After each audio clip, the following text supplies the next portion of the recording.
Hello, it is a special treat to have Dr. Nancy Klimas, one of the leading authority in medicine in general, but also in the field of MECFS. Thank you, Nancy, for being here. Thanks for inviting me. You are here to attend the Discovery Forum tomorrow and to present at our SMCI Discovery Forum, but we snatched you aside now to talk a little bit about current affairs in MECFS, about the field in general, about how things are changing, and about your work at Nova.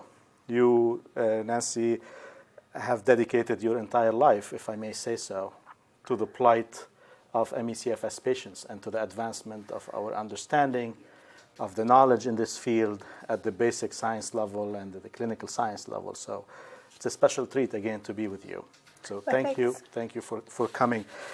I want to ask you about your first grant, actually, something that may be, left field, but tell us, how did you start? So a long time ago, at the very beginning of this field, politically as well as scientifically, this organization was called the CFS Association, right? And they had a small pot of money. It wasn't huge. You wrote for an application, I think it was $15,000 or $20,000 for a grant. Yeah. But I got one of those grants, one of the very first ones that was offered. Wonderful.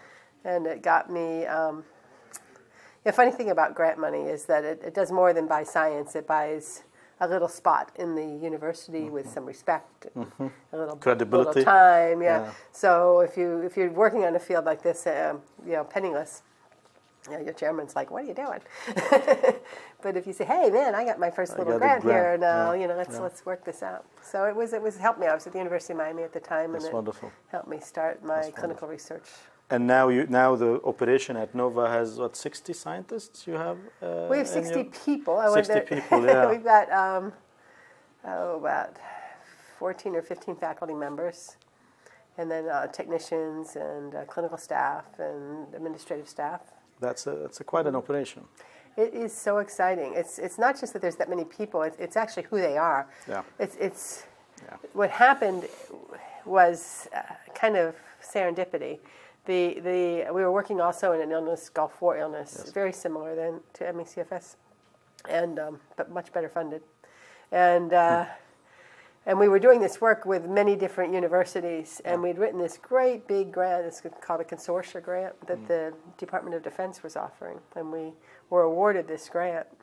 And we, instead of actually doing the work at separate universities, the key players moved to this university to start this infrastructure of this brand new collaborative team. And I mean, we are kicking ass. It's an amazingly excellent scientific team. It's so much fun. Absolutely. No, I visited. We were at your conference that you did last year. Spectacular operation. We're real excited. And so how do you evaluate the changes that happened in the field of MECFS recently? You are one of the early folks who discovered the cytotoxicity angle back in and inflammation. Yeah, we had all the early cytokine and cell dysfunction. But now we connect the dots. So our perception of this illness is a homeostasis abnormality where everything gets set in this new sick place, so that the immune system, the brain, all the neuropeptides, the hormones, everything is all in this balance that's a sick balance. So our big work is trying to find very innovative ways to push this all back into its old or healthier homeostatic space. Right. It's really cool, very exciting work, and that's I think some of the most exciting stuff going on right now. We're really thrilled with where we are. But there's a lot of things about MECFS that are better. So let a few years go by, and we have a lot of new technology, so that's wonderful. So we have all these new tools that you can apply to try to understand things. I think that we are far less, that the big thing that made the biggest difference was getting away from each individual specialty only looking through its set of blinders and actually starting to do this integrative big picture work instead of this, it's immunology, it's not, it's endocrinology and so on. And that really made a big difference to the field in general, and that's made a difference. And then a big thing now is subgrouping, not seeing everyone as plain vanilla, that everyone's a little different, or even that there are significant subgroups whose underpinnings are so different that there's real hope, if you define them well, that you could get this group better, and then that group better, and that group better by using different approaches. Target them better, yeah. And you have pioneered in the group also, kind of, you are the early one who did system biology approach to the entire, holistically, entire fields of medicine, in MECFS and Gulf War syndrome too, but in MECFS, integrating bioinformatics analysis and modeling with translational science as well as basic science. In our group, I get all the credit. I mean, remember, I couldn't do computational biology. I know how to talk to computational biologists, and I am so in awe of what they do. And the team that we have, Dr. Broderick and Dr. Craddock, Travis Craddock and Gordon Broderick, they're just brilliant. Super, just absolutely. Crazy smart. Absolutely.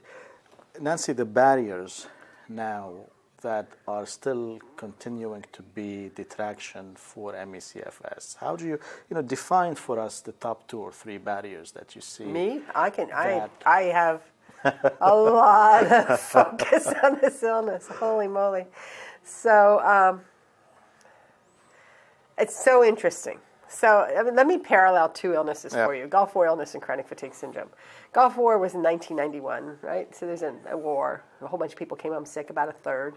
Stayed sick, mostly men, because mostly men went there.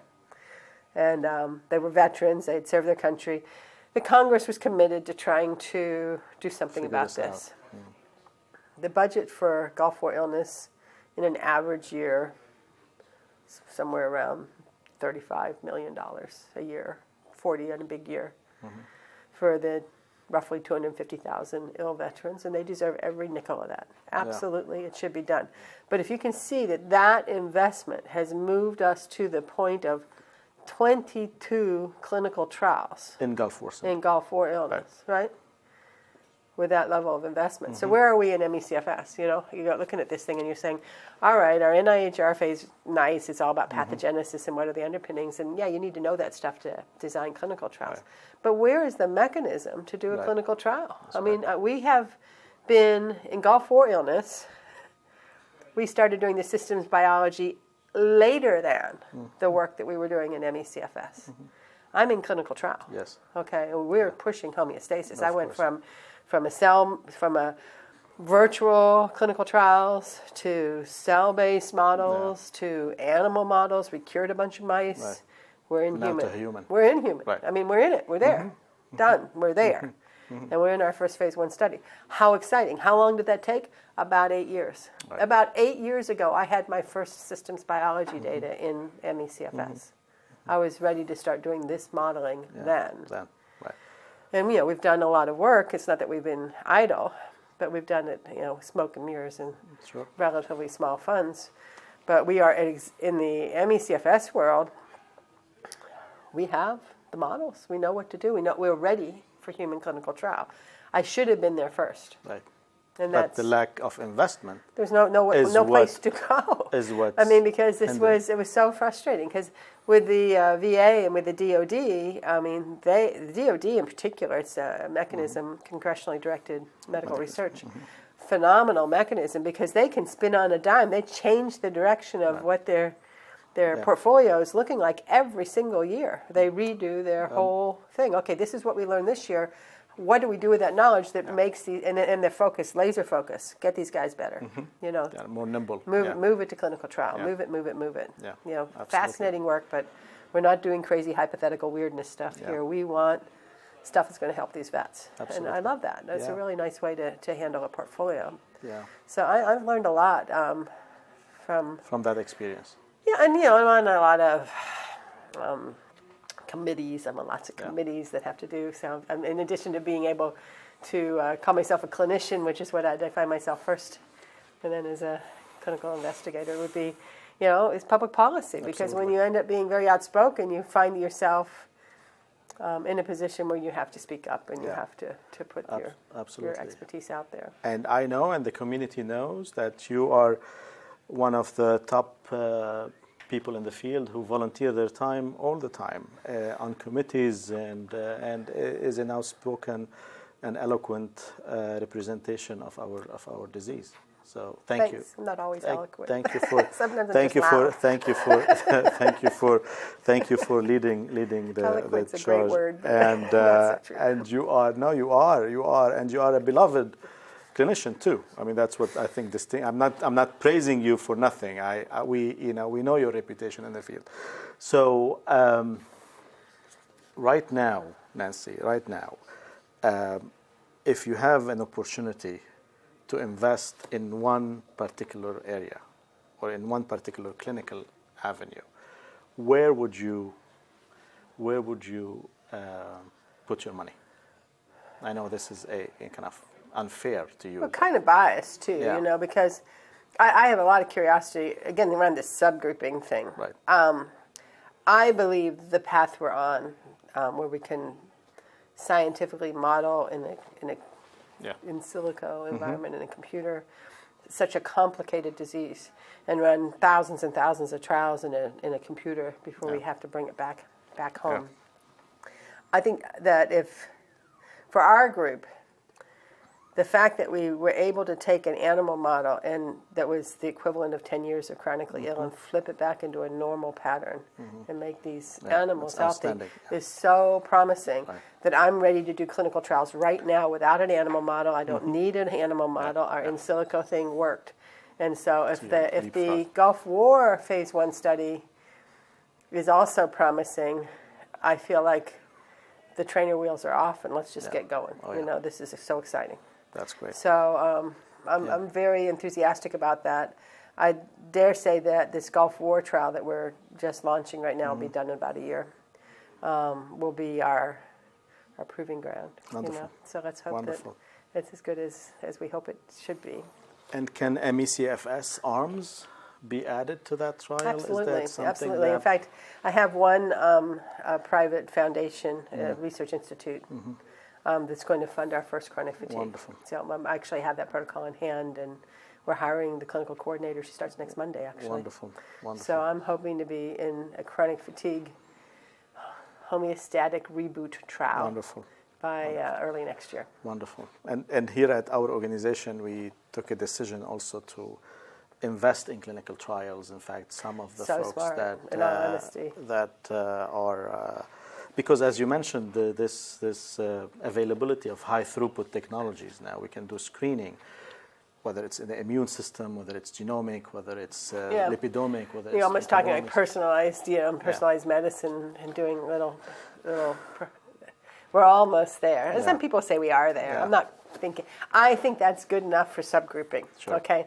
So, like for instance, in our Gulf War illness trial that we launched, it's in a subgroup. It's in men because men and women are wired so differently that the models fly out very differently. And then it's in a group with more adrenal stress pattern than the other group. So it's sort of like the high-stress men group is this model. But we have a model for low-stress men. We have a model for high-stress women and low-stress women. Right. Postmenopausal, premenopausal. We can really play the model. So it starts looking personalized. Yeah. But in truth, they are subgroups. Now, the other subgroup that you really want to not lose sight of is this very promising rituximab thing, which says there is an autoimmune disease in a subgroup. And then being able to define that subgroup. Right. So here, nothing's more important than the biomarker that's going to define that group. Absolutely. Rituximab's not a gentle drug. You don't want to just throw it at the wrong person. But on the other hand, that was responders, pretty impressive. And if you go back, I can do this because I was there. Go back about 1992-ish. And there were two gamma globulin trials that were published in the same journal. And one was one in Australia, and one was here. Dr. Peterson, not Dan Peterson, different Dr. Peterson, here. And they came up with two different results. And one looked very promising, and one hadn't had much of an effect. So rituximab is sort of, gamma globulin is the rituximab of that in 1992, right? So, and the difference was dose. So if you gave the gamma globulin a really high dose, the way you do when someone has an autoantibody problem, it looked promising. Right. But no one ever picked it up because they literally compared those two trials, which were like apples and oranges, totally different. Right. And said, well, this one was not true, this one was true. And then the editorial said, yeah, so we shouldn't go forward. You're like, oh, someone didn't understand the mechanism. Even at the time, I was like, man, we're never going to get that study to phase 2 because of that. Because this one misinterpretation. How often does that happen in science? Well. one person's opinion pivots the whole field. And that's a shame. That's a shame. Now, the private investment in MECFS research from pharma, from biotech, how have you seen that changing a little bit? A little bit, okay. And that's an interesting thing. I've been, again, just because people see me as an expert, they invite me to talk to people. You are an expert, yeah. Yeah, and there's other experts. Anyway, I was invited to talk to the best expert we know. Yes. So there's a think tank a couple years ago I was invited to. It was just about 2 years ago. And it was interesting because it was all Japanese pharma. It wasn't this country, but boy, were they in it. They were very excited about it. They wanted to know all about it. They had put on a whole little private symposium for their company to learn all about it. And I'm like, well, maybe that's the angle. Maybe we're not going to get it from U.S. pharma first. Maybe we're going to have international investment before we get to national investment. And that's certainly been true with rituximab. Yeah, absolutely. So let's talk a little bit about our day tomorrow. We are assembling thought leaders like yourself together in the same room to talk a little bit about the challenges, about the changes recently in the landscape, and to, mull and ponder about the next phase in MECFS research. So I am looking forward to a robust discussion. Maybe some disagreement. We know that you always speak your mind. We know that you always speak your mind, but I am so thrilled to have you in this forum. Thank you. It's an exciting time, and I'm the cleanup speaker. So sometimes that's a good role. Sometimes it's not so good. You are. We are so privileged to have you. You have also. We invited Dr. Fletcher. Yes, she's here. She's here, and she has made enormous contribution as well. Dr. Fletcher is biomarker queen. If you want to see the biomarkers in this field that are out there, she's generally the first paper and then the big paper. That's right.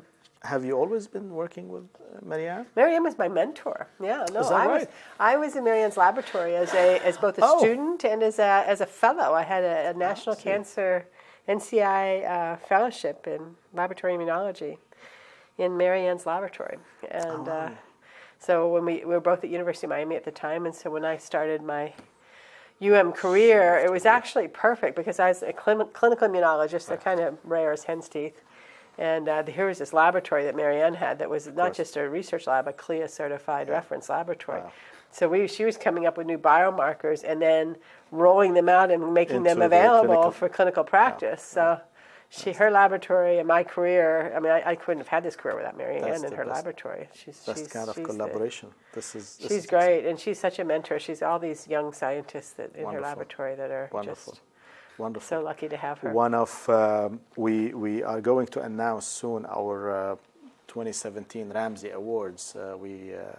As you know, at this organization, we do a lot of things. We are taking comprehensive approach. We fund seed grants, pilot grants from all over the world. Our portfolio now is in the UK, in Germany, in the United States, in Australia, and the new cohort, if you like, the 2017 Ramsey will be from Sweden, exciting projects from Israel, from Spain, internationally, and there is one actually from Nova, from your group. I heard about that. I got a little text when I left on vacation saying, "Oh, by the way, I just got this." Will be funded a project on methylation and and that's a fascinating area to be in.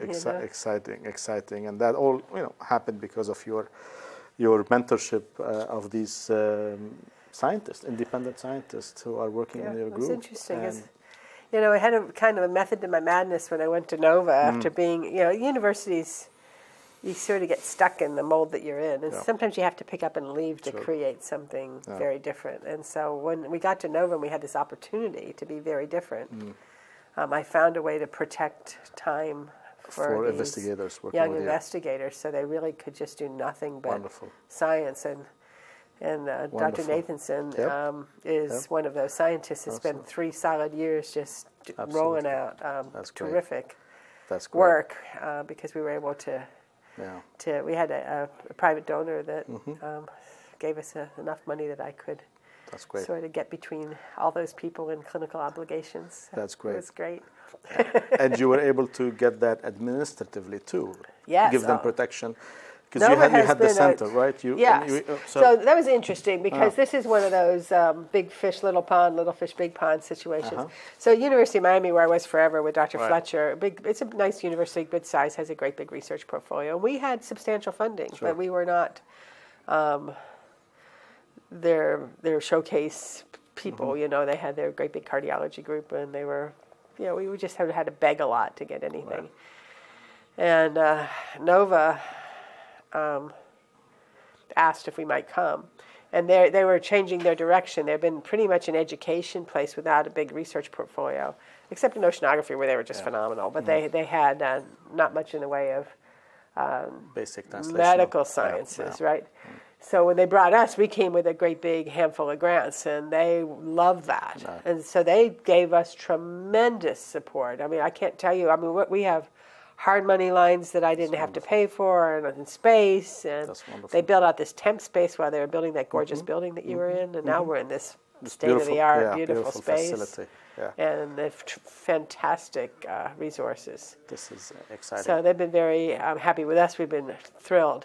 And our portfolio now is, we're like $28 million in research funding right now. That's, I more think we power had to you. 4 when we got there. That's wonderful. So that's just by building all the, it's not one person. This is a great big team of That's people. Wonderful, of course. Doing a whole lot of grants. It's a huge institute, essentially. It is phenomenal. And what an environment to bring along the young investigators and the young. Remember, we have a big clinic too, so we have a big clinical education piece. Yeah.